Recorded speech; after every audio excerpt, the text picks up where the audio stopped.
ಮೈಸೂರು ದಸರಾ 2026ರ ಗಜಪಯಣಕ್ಕೆ ಜಿಲ್ಲಾ ಉಸ್ತುವಾರಿ ಸಚಿವರಾದಂತಹ ಡಾಕ್ಟರ್ ಯತೀಂದ್ರ ಸಿದ್ದರಾಮಯ್ಯನವರು ವೀರಹೊಸನಹಳ್ಳಿ ಬಳಿ ಚಾಲನೆಯನ್ನ ಕೊಟ್ಟಿದ್ದಾರೆ.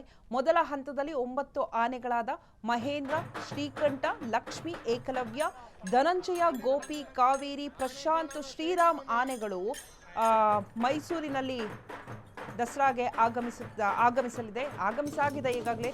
ಕಳೆದ ಕೆಲವು ವರ್ಷಗಳಿಂದ ಅಂಬಾರಿಯನ್ನ ಹೊತ್ತಂತಹ ಪ್ರಸ್ತುತ ನಿವೃತ್ತಿಯಾಗಿರುವಂತಹ ಅಭಿಮನ್ಯುವಿಗೆ ಗೌರವ ಪೂರ್ವಕವಾಗಿ ಬೀಳ್ಕೊಡುಗೆಯನ್ನು ಕೊಡಲಾಯಿತು. ಕಾರ್ಯಕ್ರಮದಲ್ಲಿ ವಸತಿ ವಿಹಾರ ಧಾಮಗಳ ಅಧ್ಯಕ್ಷರು ಹಾಗೂ ಎಚ್ಡಿ ಕೋಟೆ ವಿಧಾನಸಭಾ ಕ್ಷೇತ್ರದ ಶಾಸಕರಾದ ಅನಿಲ್ ಕುಮಾರ್, ಹುಣಸೂರು ವಿಧಾನಸಭಾ ಕ್ಷೇತ್ರದ ಶಾಸಕರಾದ ಜಿಡಿ ಹರೀಶ್ ಗೌಡ, ಕೆಆರ್ ನಗರದ ವಿಧಾನಸಭಾ ಕ್ಷೇತ್ರದ ಶಾಸಕರಾದಂತಹ ಡಿ ರವಿಶಂಕರ್, ವಿಧಾನ ಪರಿಷತ್ತು ಸದಸ್ಯರಾದಂತಹ ಸಿಎನ್ ಮಂಜೇಗೌಡ, ಪ್ರಾದೇಶಿಕ ಆಯುಕ್ತರಾದಂತಹ ನಿತೀಶ್ ಪಾಟೀಲ್, ದಕ್ಷಿಣ ವಲಯದ ಐಜಿಪಿ ಬೋರಲಿಂಗಯ್ಯ, ಜಿಲ್ಲಾಧಿಕಾರಿಗಳಾದ ಜಿ ಲಕ್ಷ್ಮೀಕಾಂತ್ ರೆಡ್ಡಿ, ಜಿಲ್ಲಾ ಪಂಚಾಯತ್ ಮುಖ್ಯ ಕಾರ್ಯದರ್ಶಿಗಳ ಸಹ ಈ ಒಂದು ಕಾರ್ಯಕ್ರಮದಲ್ಲಿ ಭಾಗಿಯಾಗಿದ್ದಾರೆ.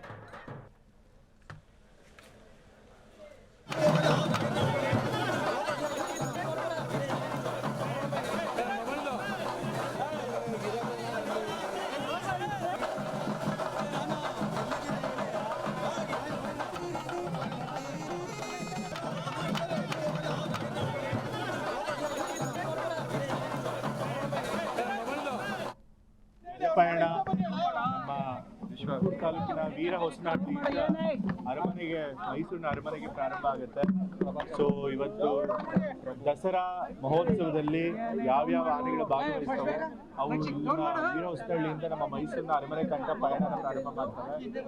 ಅಭಿಮನ್ಯು ಆನೆ ಏನು 25 ವರ್ಷಗಳಿಂದ ಸುಮಾರು 6 ಬಾರಿ ಚಾಮುಂಡೇಶ್ವರಿ ದೇವಿಯ ಅಂಬಾರಿಯನ್ನು ಹೊತ್ತು ಇವತ್ತು ಅದು ನಿವೃತ್ತಿ ಹೊಂದ್ತಾ ಇದೆ. ಹಾಗೆ ಇವತ್ತು ಅಭಿಮನ್ಯು ನಾವು ಬೀಳ್ಕೊಡುಗೆ ಮತ್ತು ವಿದಾಯ ಮಾಡುವಂತ ಕಾರ್ಯಕ್ರಮ ಇಟ್ಕೊಂಡು ನಂತರ ಹೊಸದಾಗಿ ಬಂದಿರೋ ಆನೆಗಳಿಗೆ ಅವು ಗಜಪಯಣಕ್ಕೆ ಚಾಲನೆ ಕೊಡ್ತಾರೆ.